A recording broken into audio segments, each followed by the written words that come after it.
Hey everybody, I'm going to make a short video tonight.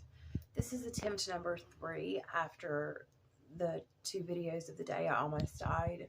And I just haven't been feeling, I don't know, I just feel like I reverted back to some, I can tell, like, some operating from my ego when I was making the videos. Like, instead of talking from the heart, I was kind of getting on this tangent of, like, being in my ego, and they just didn't, they just weren't where I was wanting to go. So this is attempt number 3, and the reason why I'm making this video is because I feel like shit, and I'm documenting that.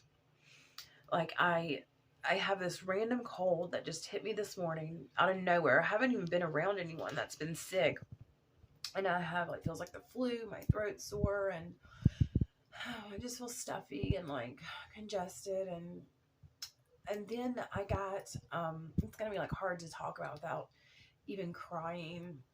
I um I got my third rejection letter from a literary agent, and I have, like Liz Gilbert and um just everybody talks about, you have to just keep pursuing and not give up, and that's gonna happen. That happens to almost everyone, and I know this. And I can't help but smile at the irony of being someone who was so um, fearful, and fearful of criticism, fearful of rejection. And I, have this passion and this purpose that is absolutely very, I'm going to get criticized, and I'm going to get rejections, and here we are. And I know, like, that it's just, how it goes. I know that. And I know when I take a step back and put it in perspective and say, okay, I have a goal, a passion, a purpose. There were years, in fact, decades, where I did not think that was going to ever happen, to the point where I just, like, wasn't even worried about finding a goal, a passion, or a purpose other than being a better addict and being a better girlfriend to whatever wounded piece of shit soul I was with. Um, so I know I've come so far, and for anybody, if anybody sees this who's still, like, in addiction, truly, like, my bad days with 5 years sobriety, like, oh my God, they don't even, just when you wake up in the morning and know that you are, like, you have a passion, or even that you're working towards a passion, when you wake up in the morning and know, like, hey, I, am worthy, and I can accomplish things, and I can, I can grow. Growth is possible for me every day when I wake up in the morning. And that is the total opposite, like I said, of where I was when I was the type of girl, young woman, you know, teenager, when in my 30s, like, until I got sober, until I had some sobriety under my belt and some clear-headedness, and had a spiritual awakening in 2020. Until then, I was that person that just, you know, it just felt that the hollowness that I felt was my lack of sense of self. And to wake up every day and get and know that I know who I am, and know that I'm getting to know myself more and more every day, and that I am working towards my goals. Like, of course I'm going to get rejection letters and sickness and bills, and life is going to happen. It's not like everything's perfect, but everything is manageable when you can live with yourself. And when you are an addict, or a chaos addict, or a codependent, when you're just desperately looking external, doesn't matter what the external is, to fill you up, and so you can feel, period, feel more, feel less, feel something, feel everything, feel yourself, so you don't feel like a walking empty wound. It's just, God, it's just a night and day difference. It really is. And it's so, it's so much better. It's so much better now, because it's like I said, like, wow, I can manage this, you know? And I know my writing's good. I mean, it really is. I'm not just saying that, you know? Um, I know it's good, and I know there's a need for it out there. And I know, you know, talking to myself in the camera is not my strong suit, but like writing is. And I look back on all these years and like at little things, like how I always noticed that sometimes I would catch myself throughout my whole life, you know, high school, through addiction, whatever. Sometimes I would catch myself thinking in paragraph form, and I would just be like, oh, that's neat. I did it again. I never once thought, hey, why don't I try to keep a journal or get some of my thoughts out on paper. I never thought that, but just loving myself enough to take a chance on myself, like I said in another video, to say yes to myself, like, yeah, I'm gonna do this. And just to do little things to push it, not push yourself like in an unhealthy way, but in the morning, instead of I went from, you know, waking up, grabbing my phone, drinking coffee with a shit ton of artificial sweetener like French vanilla creamer, to drinking black coffee on my phone, to waking up and taking my coffee outside on nice days and standing barefoot. And at first I compared myself, my morning routine, to Aaron Doughty, a YouTuber. He's like a, you know, a spiritual, self-help, spiritual, like, leader or whatever. And at first I compared myself to Aaron Doughty, who said, you know, 30 minutes from the first time you wake up is really your window.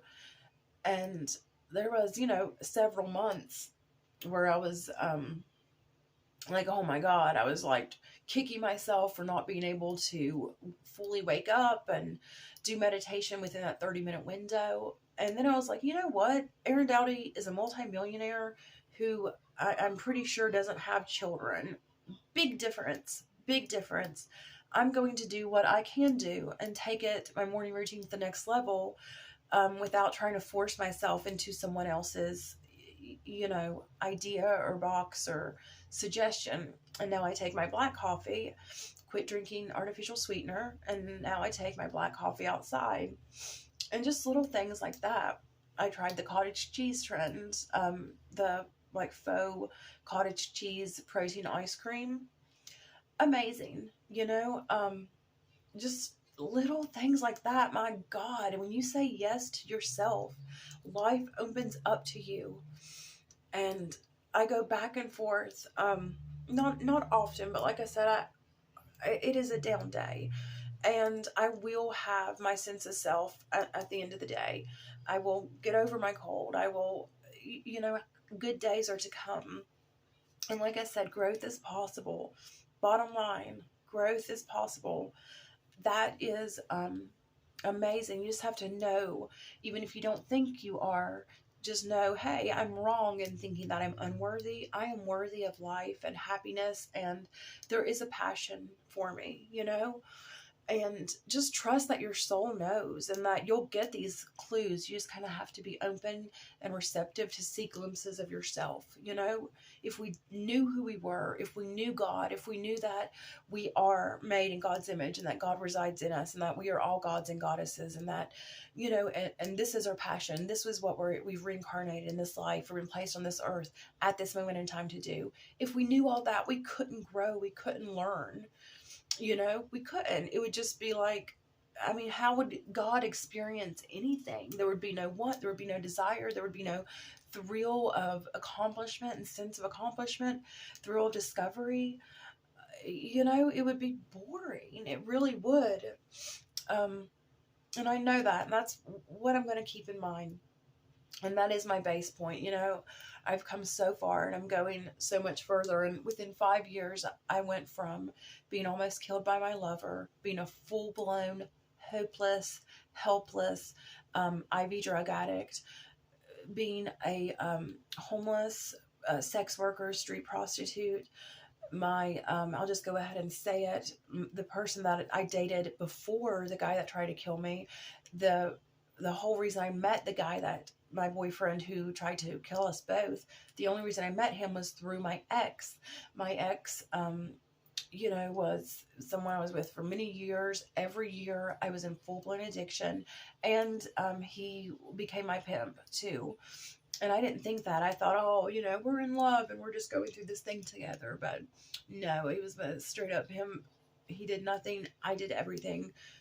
Full-blown sex work. It was a really toxic relationship, and I've overcome a lot. I've overcome a lot of trauma, and the trauma that I manifested for year after year, horrible decision after horrible decision. I manifested this trauma because that's what, you know, trauma is. It's pain that you cannot process, or feel that you cannot process. And until you process that pain, take the time that you need to keep focusing on that processing and moving past the pain and the trauma, the whatever it was, and keep your eyes on the prize, that hey, this is where the growth is.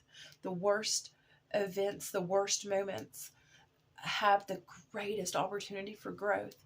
You know, if you don't keep your eyes focused on that forward motion and extracting that growth and wisdom and being that kick-ass person from that hard thing that you have overcome, that you were always meant to be, you know, if you don't do that, that painful event, that painful time, memory, whatever, that is trauma. Unprocessed pain is trauma, and it's all capital T trauma. I said that in an old video, like my personal pet peeve. Side note, there's a school of thought that says there's some trauma lowercase, there's some trauma capital T trauma. All trauma is capital T. And I know what you mean. Of course, some things are worse than others. Objectively, no shit. But that's not to like put anybody's trauma down. That's to say trauma is trauma. And if you cannot process, then you manifest it, you carry it, it makes you sick, and you manifest it over and over and over again until you either die or process it. That's all you can do. Extract the growth, process the trauma, overcome the pain, become that wiser, better person, or live and wallow and fester and stagnate in that pain that has manifested into trauma. And you'll manifest trauma, and then that you'll have trauma on top of trauma. And you'll just carry that around and wallow in that pain and trauma until you die. Overcome it or die. That's all. That's really your only two options. What do you have better to do? You might as well be a kick-ass person and act as if you know you're worthy, even if you have your doubts at first, because everyone is worthy. Truly, big takeaway. So, this is where I'm at. I know these things. I really do. It is hard. It's hard when I've manifested so many beautiful things, and within the 5 years to going from what I was talking about, homeless, sex worker, full-blown addict, horrible, horrible relationships and hopeless for years and years, where I was 5 years ago to now, in the next 5 years, oh my God, it's going to be astronomical. I'm probably going to, have like an in-ground pool, and I'm not even kidding, because the growth has been significant. It's so beautiful, and life is so beautiful, and I'm going to continue to say yes to myself, therefore life, therefore God, therefore the God in me, the goddess in me. So beautiful, so fucking beautiful. So I know where I'm going. I would like to say that, it's just, it's sometimes it's hard to focus on what you know to be true when you see that rejection, when you see those bills pile up, when reality right now gets in the way, and there's kind of that what's the word, dissonance, I guess, like the discrepancy between where you're headed, where you're going, and where you are as you look around. And sometimes it's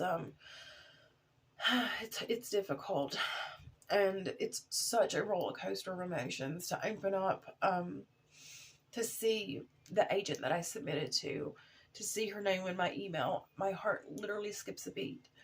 Then to open it up, and unfortunately, and I'm like, man, I've been to the bookstore. Honestly, there's some straight up trash. There is, and I know I'm not as cool as like William S. Burroughs or whatever, but you know, there's some popular people where it's like, man, I feel like I'm as good as them and I have something to offer, you know, kind of like Hunter S. Thompson meets Glennon Doyle, like Orange is the New Black, which is an amazing memoir. The show's fiction and fun, but the memoirs will speak to your soul if you ever want to know what it's like to go to a women's prison for the most part. Um, you know, it's, I know I have something to offer and I'm just going to keep pushing through. But bottom line, I'm going to say, to wrap this up, what I'm going to say to the camera, what I'm going to say to myself, which is that when you feel like shit and you get discouraged, that doesn't mean that a bad day, moment, thought, event has to dictate your life, you know, because I know where I'm going and you'll know where you're going. You have to love yourself enough to say, hey, I don't want to poison myself today. You know, love yourself enough to say, hey, maybe I can't kick my food addiction. Another personal example. At first, my health journey is still a work in progress, but like I said, I have lost 35 plus pounds. I've really taken charge of my health, and I started my health journey in 2020 during the pandemic. So personal example, I didn't know, it was really depressing, really frustrating, and I felt so silly that I could kick heroin, codependency, it's mental illness, get that under control, etc. But I couldn't, like I said, put down the milk chocolate, Nutella, the Oreos, the fast food, um, coffee with cream at first. So I was like, how can I do one but not the other? And addiction is addiction, but different addictions and are different. Every addiction is different, and people are different. So what I did personally was I took care of my liquids. I was like, okay, if nothing else, I'm not going to set a bar that I cannot reach. I'm not going to say, oh, I'm not going to eat Oreos. I'm not going to eat this. I'm not going to eat that. I'm just going to focus on things I am eating. I'm going to eat some healthier things, guaranteed. I'm going to eat vegetables for every meal. I'm going to drink water. I'm going to quit drinking calories. I can do that. And so today, years later, like I said, 35 plus pounds, I've drank 8 glasses of water today. I drink black coffee. I do not drink soda. I don't like the taste of alcohol. So, and my health goals are really, you know, coming along. It's beautiful. And so meet yourself where you're at. That's the big lesson I had to learn too. Instead of like setting, lying to yourself, disappointing yourself, setting goals that you cannot achieve, make your goals as big as they can be, but as small and realistic as they need to be, you know?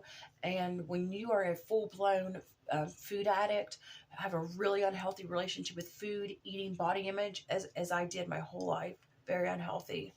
I hated my body my whole life until recently. I've never gotten healthy, lost weight in a healthy weight until recently, not consciously at least. But anyway, if you have a really unhealthy relationship with food, make your maybe focus on drinking, reaching a water goal, or changing a drinking habit, or eating vegetables first, and don't no restrictions on your food at first if you can't meet that goal. But just say, I'm going to eat vegetables without oil and butter, just seasoned vegetables. I love steamed carrots. Who would have thunk it? You know, not I. But that's a way. And then every time you meet yourself where you're at, every time you take a chance on yourself, every time you give yourself that grace and compassion and love and get to know yourself, and you move that goal a little bit further and you elevate a little bit more, your perspective changes and you become a different person that can deal with more and doesn't have to be dictated by fear and all these lower level emotions. But today was a rough day, but it was 100,000% better than this time 5 years ago, than this time 6, 7 years ago. It really is. So life is beautiful. Y'all have a good night.